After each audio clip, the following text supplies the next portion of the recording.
pakai plafonnya apa, gentingnya apa, lantainya apa, keramiknya apa, ya, terus busanya apa, WC-nya pakai apa, jam atau duduk, itu wajib kita ketahui semua terlebih dahulu.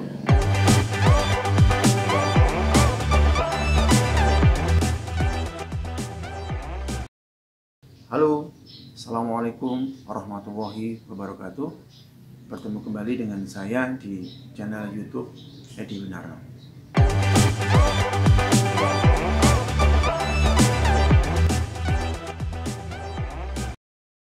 Hari ini saya akan mencoba menjelaskan bagaimana sih caranya kita mengawali bisnis properti tetapi tidak pakai modal.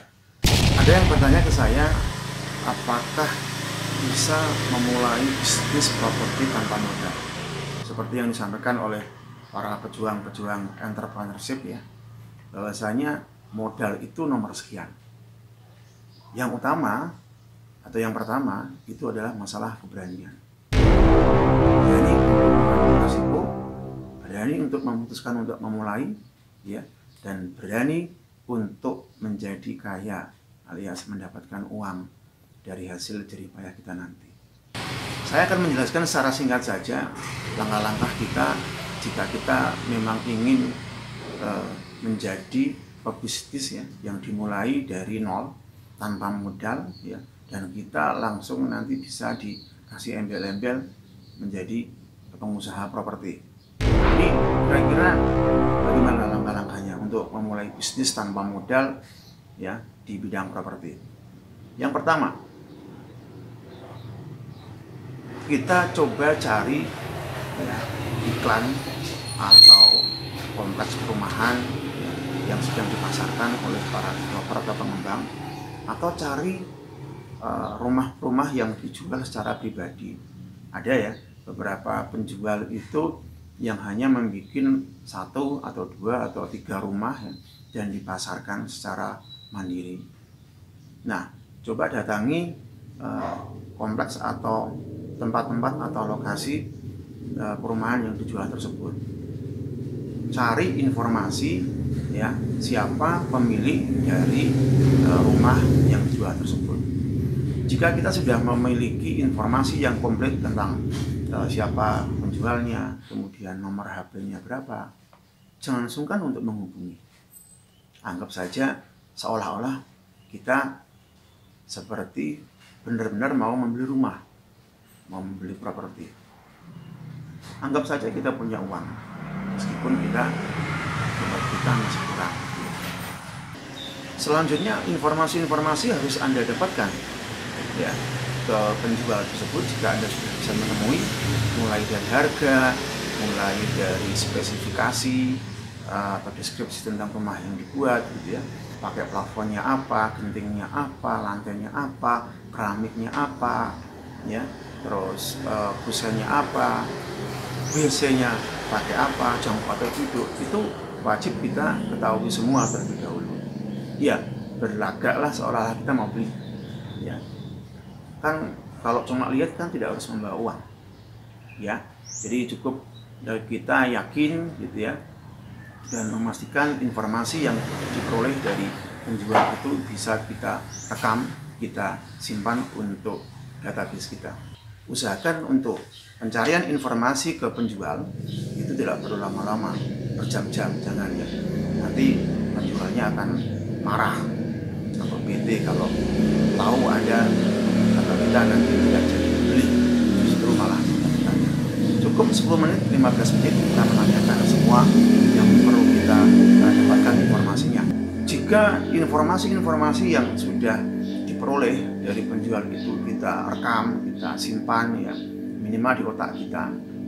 Selanjutnya sampaikan dengan baik, dengan santun, dengan sopan kalau Anda akan berusaha kembali lagi ya, untuk mencoba mendiskusikan tentang harga dengan keluarga gitu ya. Itu trik yang selalu saya coba ulang seperti itu. Sebelum kita pulang, sebelum kita pamit ke penjualnya, sebaiknya kita mencoba untuk menanyakan apakah berkenan nanti untuk bisa membantu menjualkan dari rumah atau properti yang dipunyai oleh penjual tadi. Ya, tentunya kita harus hati-hati dan bisa memahami paling tidak di 10 menit, 15 menit pertama tadi bagaimana karakter orangnya. Apakah orangnya kira-kira bisa dinego seperti itu, ataukah justru nanti mereka atau orang tersebut malah marah-marah ketika kita akan mencoba menawarkan. Tapi pengalaman saya ketika saya mencoba untuk menginfluence si penjual untuk membantu menjualkan dulu ya, itu mereka rata-rata welcome dengan kita dan mempersilahkan kita untuk menawarkan. Toh itu juga bagian dari strategi marketing penjualnya agar rumahnya cepat laku. Dan perlu diingat, para penjual rumah itu pasti menganggarkan ya fee atau komisi sekian persen, ya antara 2 sampai 2,5%, bahkan ada yang 3% untuk memuluskan penjualan rumahnya. Jangan lupa pula ambil video atau foto-foto yang relevan, yang kira-kira bisa menarik nanti jika kita akan mencoba pasarkan gitu ya. Ya, dan tentunya harus minta izin ke si penjual tadi. Insya Allah kalau kita berusaha baik, orang tersebut juga akan baik dan juga akan menjualkan. Setelah informasi semua kita dapatkan, kita peroleh dan ada lampu hijau dari penjualnya, lantas kita pamit gitu ya. Dan di rumah kita sudah mulai mencoba meng-create, memasarkan, membuat iklan-iklan atau apapun yang bisa kita share, bisa lewat Facebook, lewat WhatsApp gitu ya, atau lewat website kita dan seterusnya ya. Ya ibaratnya kita bersikap aja seperti penjualnya gitu ya. Atau kalau kita memang tidak malu dikatakan sebagai marketing, ya bersikaplah seperti marketing. Dengan gencarnya pemasaran kita melalui akun medsos, kemudian iklan-iklan di internet dan seterusnya, usaha yang keras, usaha yang gencar pasti akan linear dengan hasilnya.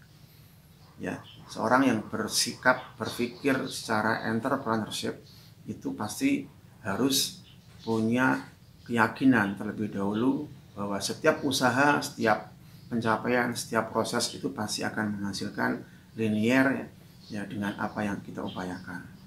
Jika kita tidak pernah berpikir ke sana, ya lupakan untuk memulai atau membuat sebuah bisnis.